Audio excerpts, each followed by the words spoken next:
Most adults live in a world of projects.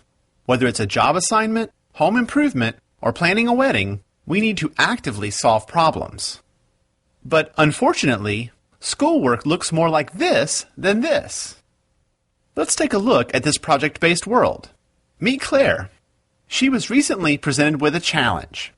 Her company, Super Suds, makes soap, and it was up to her to find the most earth-friendly way to produce it in the future. Her boss gave her a budget and a few requirements, and it was up to her to come up with a solution. She organized and managed a team who researched the options and created materials summarizing the issues. Claire's team asked for feedback and presented their findings to the boss. Claire came out of the project looking like a rock star, and she learned a lot about green products. If you look closely, Claire's success involved critical thinking, collaboration, and communication, things that aren't often taught in traditional classrooms. The world needs more Claires, so how do we get them? The answer is project-based learning, or PBL. By focusing students on a project, teachers put them on a path that deepens their knowledge and builds skills they'll need in the future. Here's what I mean. Mr. Simmons has always been a good science teacher, and his students do well on Friday's tests.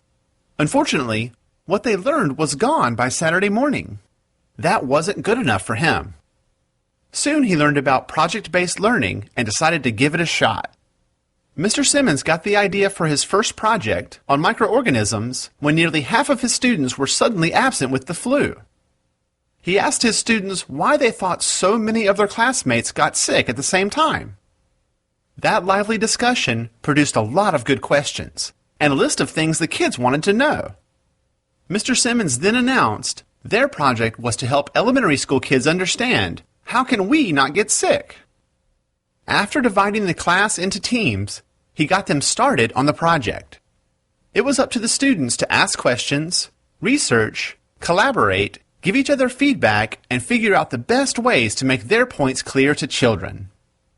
One team chose to make an educational video on the connection between hand washing and avoiding the flu. Another chose to create posters to show how viruses spread. The project teams showed off their final work to an enthusiastic audience of parents and their children at a nearby elementary school. Sitting in the front row was our good friend and local rock star Claire, who saw a bit of herself in the students.